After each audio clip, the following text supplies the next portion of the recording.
Hola, bienvenidas y bienvenidos. Vamos a resolver en este vídeo los ejercicios 1 a 5 del tema 1 de la asignatura Microeconomía 1 del grado de Economía.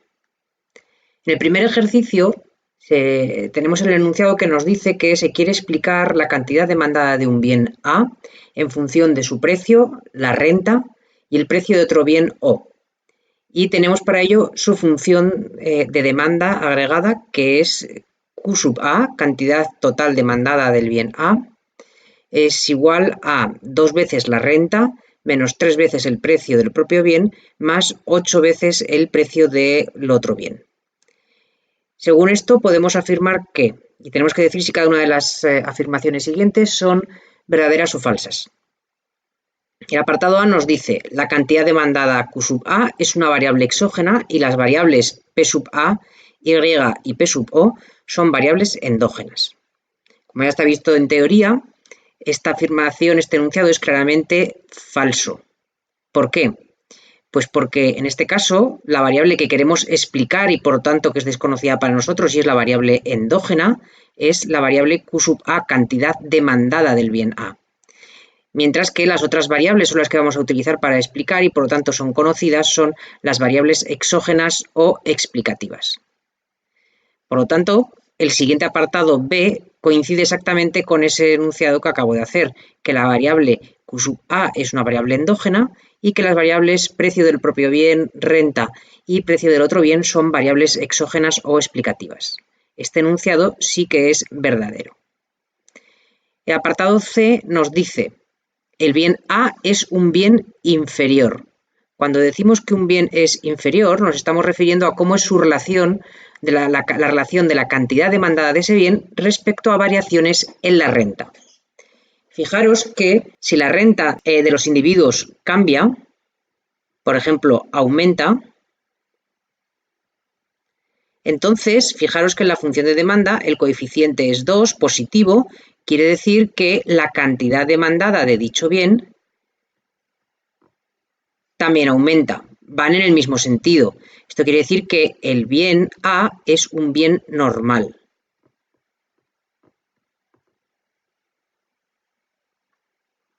También podemos calcular para comprobarlo la derivada, es decir, cómo cambia la cantidad demandada del bien A, derivada parcial de Q sub A, respecto a un cambio infinitesimal en la renta disponible, derivada parcial respecto de Y, que es la renta disponible. Y esto es igual a 2, que es mayor que 0. Lo que nos indica es que renta y cantidad demandada varían en el mismo sentido. Luego, el enunciado C es falso. El enunciado D nos dice que todas las variables son explicativas en este modelo, es decir, que tanto Q sub A, P sub A, renta y P sub O son explicativas porque, según este enunciado, las explica alguna teoría económica.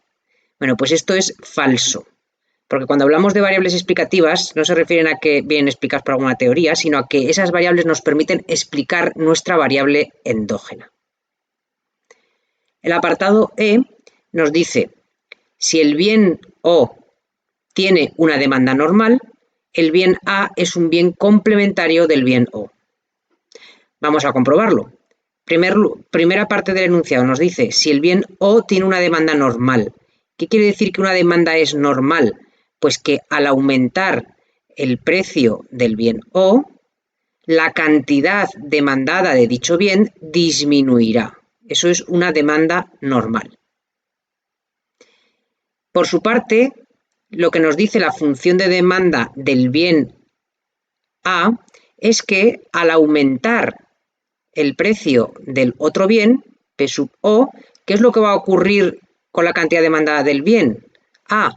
Pues que ésta va a aumentar, el coeficiente que acompaña al precio del otro bien es positivo. Luego tenemos que aumentará la cantidad demandada del bien A. Y tenemos que ante un aumento en el precio del bien O, la cantidad de ese bien disminuye, mientras que la cantidad del bien A aumenta. Las cantidades van en sentido contrario, por lo tanto, ¿cómo son los bienes? Se comportan como bienes sustitutivos. Y el enunciado E, entonces, es falso. Y por último, el apartado F nos dice nada de lo anterior es verdadero, pero sí que tenemos una verdadera que es la del apartado B. Por lo tanto, el apartado F es falso.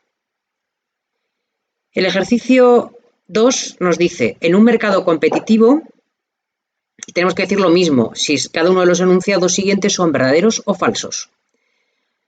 Enunciado A, hay un único demandante y muchos oferentes. Bien, pues esto no es un mercado competitivo. ¿Por qué? Porque si tenemos un único demandante, ese demandante va a tener poder de mercado. Un mercado en el que hay muchos oferentes pero solo un demandante se conoce como monosomnio.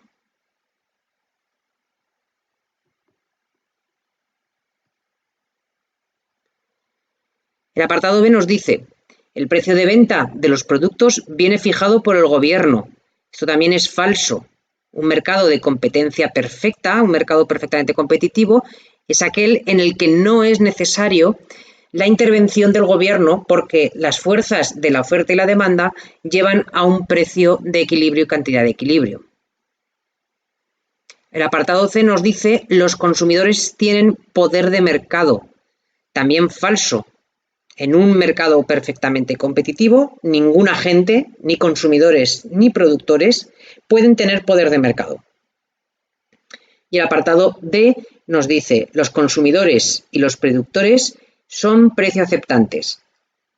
Este enunciado sí que es verdadero. ¿Qué quiere decir que tanto consumidores como productores sean precio aceptantes? Pues que las fuerzas de mercado que vienen expresadas por la curva de oferta agregada y la curva de demanda agregada de mercado, al interactuar determinan un precio de equilibrio y sobre ese precio de equilibrio no hay ningún agente individual que tenga capacidad de modificarlo. Por lo tanto, tanto consumidores como productores tienen que aceptar ese precio como el de equilibrio. Y por último, el apartado D nos dice nada de lo anterior es verdadero y eso es falso porque acabamos de ver que el apartado D es verdadero. A continuación, el ejercicio 3 nos dice, el mecanismo de mercado en un modelo de oferta y demanda competitivo hace que cuando hay un exceso de oferta, entonces el precio tiende a subir. Vamos a utilizar los diagramas que se suelen utilizar de representación de un equilibrio de mercado, en el que representamos en el eje vertical o de ordenadas el precio del mercado y la cantidad agregada en el eje horizontal o de abscisas. Nuestra curva de demanda agregada es una curva decreciente y nuestra curva agregada de oferta es una curva creciente. El equilibrio se dará donde coincidan las cantidades demandadas y precios demandados de oferta y de demanda. Si se produce un exceso de oferta, quiere decir que para un determinado precio, la cantidad ofertada, esta cantidad ofertada QS, es mayor que lo que a este precio están dispuestos a demandar los consumidores, Q super D. El mecanismo de mercado en un mercado competitivo hace que, si existe esta distorsión, es decir, que hay un exceso de oferta, las fuerzas de mercado lo que van a llevar es a que el precio va a ir progresivamente disminuyendo, de tal manera que disminuirá el precio hacia el de equilibrio y la cantidad alcanzará la cantidad de equilibrio en el punto en el que coincidan oferta y demanda agregada. Por ello, el apartado A es falso. El apartado B nos dice que cuando hay un exceso de demanda, entonces el precio tiende a bajar. Un exceso de demanda se produce cuando para un determinado precio, la cantidad demandada, que viene dado por este punto, ya no sería QS, sino que coincidiría que es la cantidad demandada, QD, es mayor que la cantidad ofertada, que viene dado por este otro punto. Por lo tanto, todo este segmento es exceso de demanda.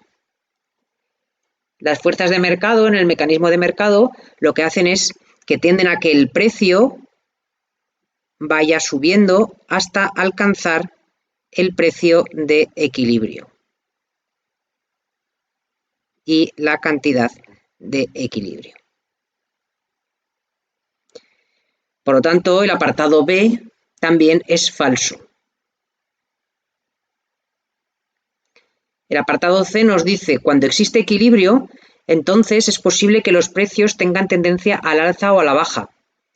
Falso, porque si el mercado se encuentra en equilibrio, es decir, si nos encontramos en este punto, en el que nos encontramos en P asterisco, precio de equilibrio, y cantidad de equilibrio, Q asterisco, el precio no tiene ninguna tendencia, no hay ningún mecanismo, no hay ninguna fuerza en el mercado que tienda a desviar el precio de ese precio de equilibrio. Por lo tanto, también falso. Y el apartado D nos dice, cuando el mercado está en equilibrio, entonces el exceso de oferta es cero e igual al exceso de demanda. Obviamente, una de las características del equilibrio de mercado es que los planes de los consumidores y de los oferentes coinciden, lo cual quiere decir que lo que están dispuestos a comprar unos es lo que están dispuestos a vender los otros, y por lo tanto que no existen ni excesos de oferta ni excesos de demanda. Luego, esta afirmación D sí que es verdadera. En el equilibrio, el exceso de oferta es cero y el exceso de demanda también es cero. Por último, el apartado D, nada de lo anterior, es falso porque sí que tenemos una verdadera, que es el apartado D. Si pasamos al ejercicio 4, el ejercicio 4 nos dice que un estudio científico reciente ha concluido que los peces predadores como el atún o el pez espada contienen altos niveles de mercurio y se desaconseja su consumo habitual. Al mismo tiempo, se ha reducido notablemente el precio de los combustibles, lo que hace que a los barcos pesqueros les resulte más barato el salir a faenar. En esta situación es de esperar que en el mercado del atún, ¿y cuál de estas afirmaciones es cierta? Lo que vamos a hacer es, vamos a representar gráficamente con nuestro diagrama de oferta y de demanda cómo sería este mercado del atún. Tenemos una curva de demanda decreciente, una curva de oferta decreciente, tenemos un equilibrio inicial, cantidad inicial a un precio inicial, y ahora vamos a ver qué es lo que ocurre. En primer lugar, hay dos hechos. Uno, es que se ha concluido en ese estudio científico que los peces como el atún contienen altos niveles de mercurio y por lo tanto se desaconseja su consumo habitual. ¿Esto a qué va a afectar? ¿Va a afectar a la oferta? Pues los factores de oferta, recordemos, son el precio del propio bien, la tecnología disponible por los empresarios, el precio de los factores productivos y el número de empresas que participan en el mercado. El hecho de que el estudio científico haya concluido ese desaconsejo del consumo habitual no afecta a la curva de oferta. Por lo tanto, por este lado, la curva de oferta no se tendría que desplazar. Pero sí que afecta a la curva de demanda, porque la función de demanda depende del precio del propio bien, de los gustos del consumidor, y aquí obviamente si a los consumidores se les dice que que se les desaconseja el consumo habitual de este pescado, lo que va a ocurrir es que van a disminuir los gustos de los consumidores por el atún. Y esto lo que nos llevará es a un desplazamiento de la curva de demanda hacia la izquierda o hacia abajo. ¿Por qué? Pues porque al mismo precio los individuos estarán dispuestos a demandar menos cantidad de atún, o si vemos el desplazamiento como vertical, por la misma cantidad de atún estarán dispuestos a pagar un menor precio. Esto conllevaría, por lo tanto, un desplazamiento de la curva de demanda hacia la izquierda y, a su vez, un movimiento a lo largo de la curva de oferta. Pero no ocurre solo este hecho, sino que ocurre al mismo tiempo otro hecho, y es que se han reducido notablemente los precios de los combustibles.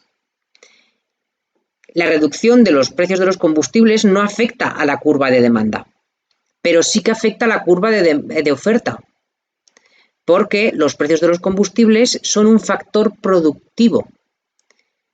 Y por lo tanto, lo que va a ocurrir con la curva de oferta es que se va a desplazar hacia la derecha o hacia abajo. Tenemos esta nueva curva de oferta. Al mismo precio de venta de cada kilo de atún, los pescadores van a estar dispuestos a vender mayor cantidad, porque ahora les cuesta menos salir a capturarla. O dicho de otra manera, la misma cantidad de atún estarán dispuestos a venderla a un menor precio porque les saldrá más barato, tienen menos costes de producción. De esta manera vamos a llegar a que si tenemos una nueva curva de demanda y una nueva curva de oferta, el punto en el que se cruzan la nueva curva de demanda, D super 1, y la nueva curva de oferta, S super 1, va a ser nuestro nuevo punto de equilibrio, E super 1. ¿Qué ocurre? Tal como hemos dibujado este equilibrio, pues el equilibrio parece que está un poquito a la izquierda de la cantidad inicial de equilibrio, pero perfectamente podía haber estado también exactamente en la vertical y por lo tanto coincidir la cantidad demandada, o situarnos un poco más a la derecha y por lo tanto que aumentara la cantidad. Luego, este cambio simultáneo en gustos y precios de los factores no sabemos qué efecto va a tener sobre la cantidad de equilibrio. La cantidad de equilibrio va a quedar indeterminada. En cambio, sí que podemos asegurar cuál va a ser el efecto sobre el precio de equilibrio, porque da igual que desplacemos las curvas un poco más o un poco menos, siempre el precio de equilibrio, en este caso, va a disminuir. Por lo tanto, lo que es seguro es que disminuirá el precio de equilibrio y quedará indeterminado la cantidad de equilibrio. Y eso corresponde con la respuesta B. Lo que va a ocurrir es que disminuya el precio y la cantidad intercambiada puede que aumente, puede que disminuya o que no varíe. Luego, esta es la opción verdadera, el resto son falsas. Ya por último, el ejercicio 5. Nos dice que en el mercado del bien Q, que se encuentra inicialmente en equilibrio, un aumento del precio puede deberse a, y nos dan 3 posibilidades: que se incremente el número de empresas y a la vez un aumento en el número de consumidores. Veamos qué es lo que produciría eso. A partir de nuestro gráfico habitual,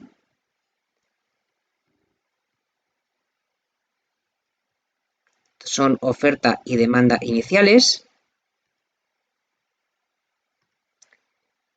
Si ahora se produce, como dice el enunciado del apartado A, un incremento en el número de empresas, eso afecta a la oferta, pero no afecta a la demanda.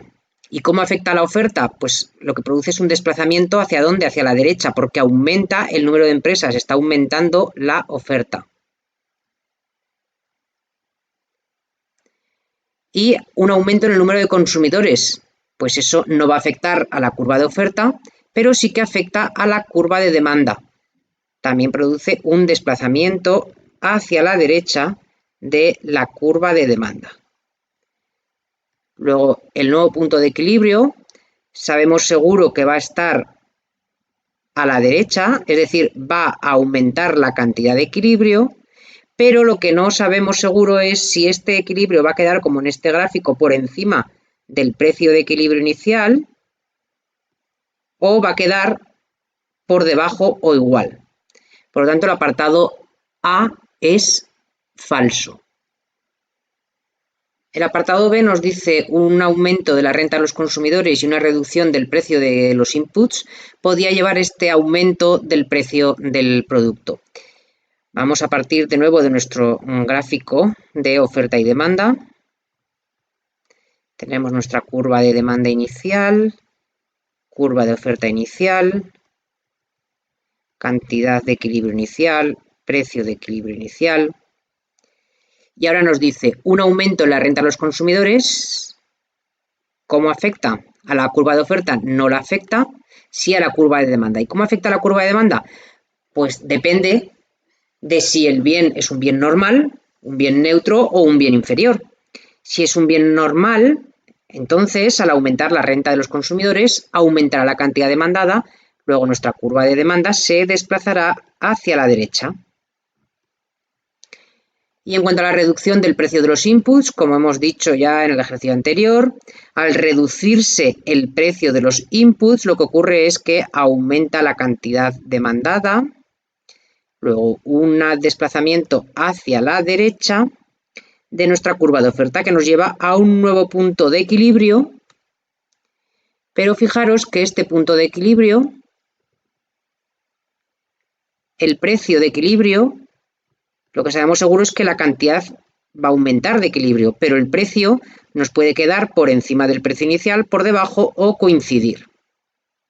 Por lo tanto, esto también es falso. No es seguro que este aumento nos vaya a llevar a un aumento en el precio.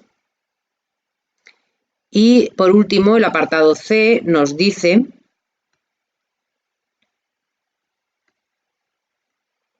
que una disminución en el número de los consumidores y un aumento en el coste de los inputs nos puede llevar a ese aumento del precio. Pues partimos de nuevo de nuestro gráfico de oferta y demanda.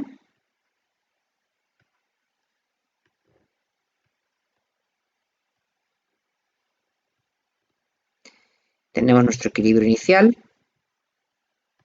precio inicial, equilibrio, cantidad inicial. Y nos dice, en primer lugar, se produce una disminución en el número de consumidores. Una disminución en el número de consumidores quiere decir que afecta a la curva de demanda, que se desplaza hacia la izquierda. Al haber menos consumidores, para el mismo precio, están dispuestos en conjunto a demandar una menor cantidad. Y se produce también un aumento en el coste de los inputs. Un aumento en el coste de los inputs implica un desplazamiento hacia arriba o hacia la izquierda de la curva de oferta. El nuevo punto de equilibrio, fijaros que va a estar a la izquierda del punto de equilibrio inicial. Luego la cantidad demandada disminuirá, la cantidad de intercambiada disminuirá. Pero en cuanto al precio no podemos decir nada porque puede ocurrir que este punto de equilibrio nos quede ligeramente por encima del precio de equilibrio anterior, por debajo o que sea exactamente el mismo. Luego el apartado C es también falso.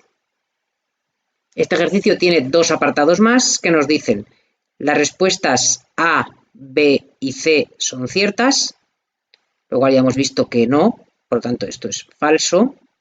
Y el apartado E, ninguna de las anteriores respuestas es cierta,